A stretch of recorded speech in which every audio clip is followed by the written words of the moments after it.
wonderful. This batch is just about finished. I still need to make another batch. Just think, Rose, if you were to marry Victor, you wouldn't have to wake up early and make so many pastries for guests, because our home would be our home again, and we wouldn't have to open it up for a boarding house. Mother, must you always bring up Victor?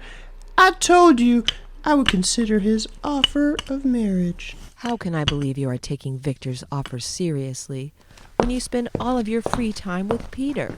Mother, Peter and I have always been good friends.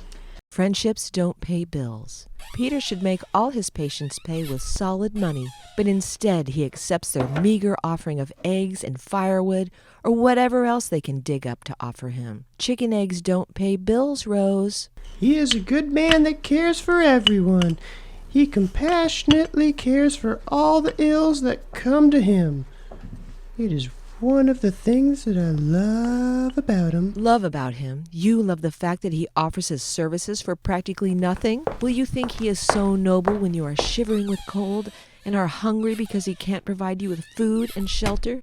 Because he is too busy taking care of the poor? I'm sure we would be just fine with our chicken eggs and firewood.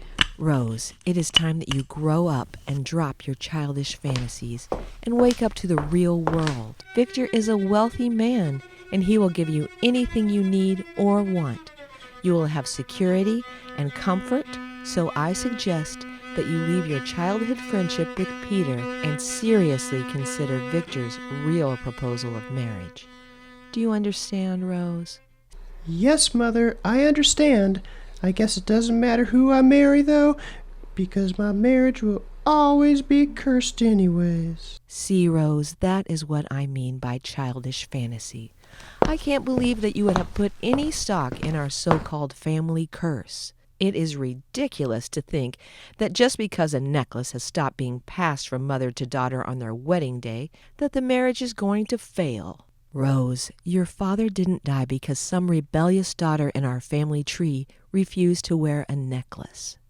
Though a lesson could be learned from this story, you've seen what Charlotte's rebellion has wrought on this family. It would do you well to learn from her mistake and curb your own rebellious nature and marry Victor before more damage is done to the family. You need to finish your cookies, and don't forget Elsa and the twins are coming over today.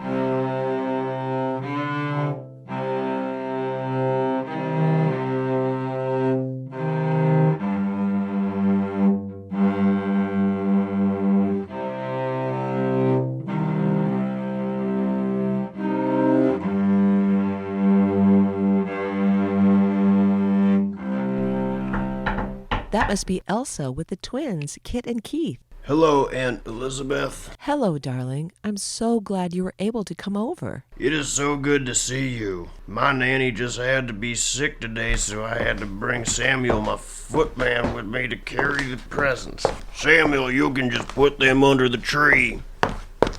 Thank you kindly for the presents.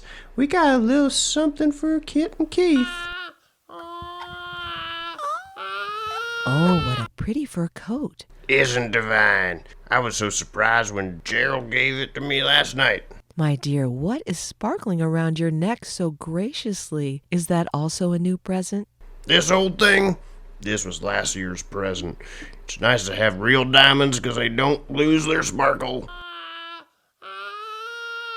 Oh, Kit and Keith look hungry. Let me take them into the kitchen and fix them some nice warm milk for their bottles. Rose, take Elsa into the conservatory where the tea is set.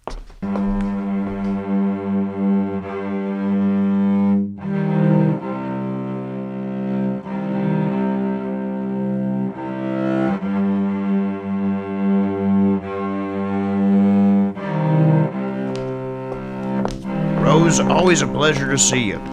Bessie didn't answer the door. Hope she isn't feeling ill. Bessie is no longer employed with us. We had to let her go.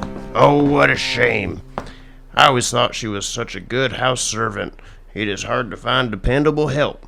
I have 2 housemaids for my house, and they claim that the work is just too much for one person.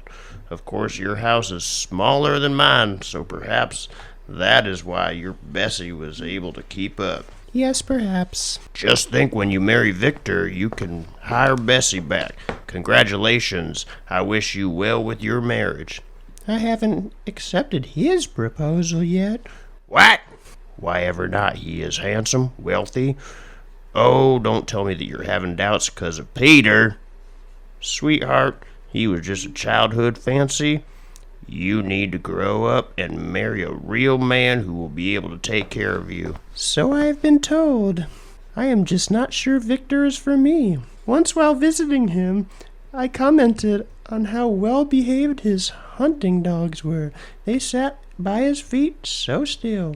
He told me it is because they knew who their master was. I don't understand. You don't like Victor because he has well-behaved dogs. Well, I went to pet one, and Victor snapped at me and says they are not for petting but for hunting. Looking closer at the dogs, it looked like they had whip marks on them. I mentioned this to Victor, and he says sometimes to get a dog to mind you, you must inflict a little pain so they remember who his master is over them. So he gets his dogs to mind him. My point, Elsa, is that Peter has hunting dogs as well, and they mind him, and he has never had to whip them. It always comes back to Peter, doesn't it? He can never do anything wrong. Perhaps if you were so vigilantly looking for Victor's good qualities as you do Peter's, you would find them. Well, if you like him so much, why don't you marry Victor? Unlike your cousin, I'm already well established in my marriage. How many years past marrying age are you? 5 years, I believe it is. You should be honored that Victor would have you.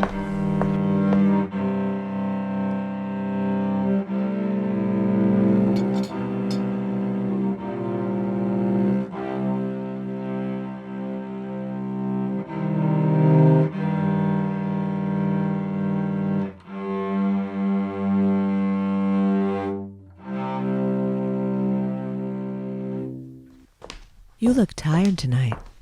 I am tired. It has been a long day for me. Victor is going to be wanting an answer soon. I know, Mother. Rose, I hope you do know that I only want the best for you.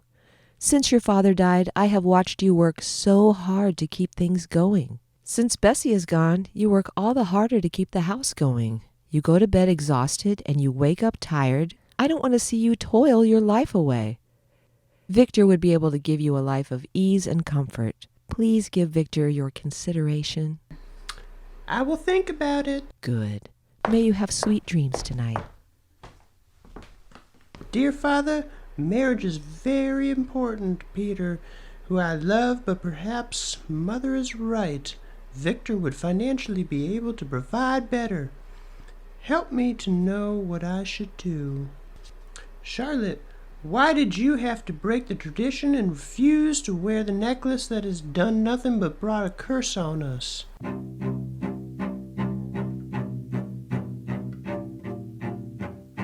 I hear crying down in the living room. Mother, is that you? I must be dreaming because the living room is so strange. Is that Charlotte? Hello. We share a special bond because both of our parents wanted us to marry another whom we did not love. When my mother told me I was to marry Jeremiah, she was surprised at my denial. She looked on with cruel disdain when I begged and pleaded to marry Daniel. She became enraged. She slapped me down. She told me that since our father died, we were close to ruin, and our family had worked too hard to lose it. She said, "You will marry Jeremiah. You will bear his children, and our family will once again flourish." The night before my marriage, my mother does a special gift for me. She pulls out a hard locket and places it around my neck. It had been passed down from mother to daughter through generations on their wedding day. The heart symbolizes love and endurance and is meant to be a blessing to the young bride and her true love. Wear it with my blessing, she says. She took my stony silence of rage as acceptance and left. What did you do? I immediately took it off and hurled it across the room. My wedding was a travesty. There was no love in it. Jeremiah was marrying me for the land and the house, he said as much to me, and I was forced to marry him for his great wealth. I decided that Jeremiah will have my body and he will never have my heart. As my mother helped me dress for the wedding, she asked where the necklace was. I told her I refused to wear it because I don't love Jeremiah and I never will. Oh, she was in a rage. She toured my bedroom apart looking for the locket. She caught my smile and there was murder in her heart. She turned and raised her hand and clawed on my face, but stopped herself because she doesn't want me marked for the wedding. Following, if you refuse to wear the necklace, maybe it be a curse upon you and all of those that follow after.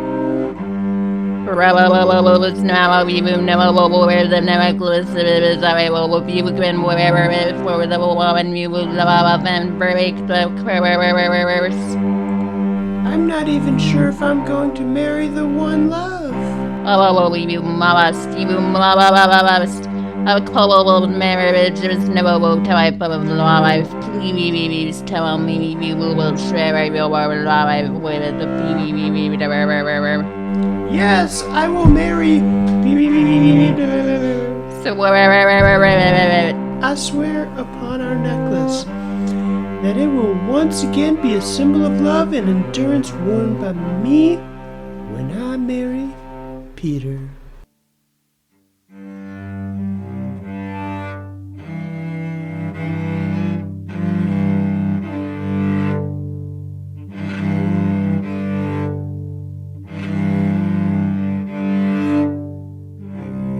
Good morning, Rose. Did you sleep well last night? Mother had the most extraordinary dream where I met Charlotte, and look, she showed me where the locket was. Here, Mother, have a seat and read Charlotte's letter that she wrote to Daniel. What she wrote here is how I feel about Peter, and I think will help you understand why I must marry him.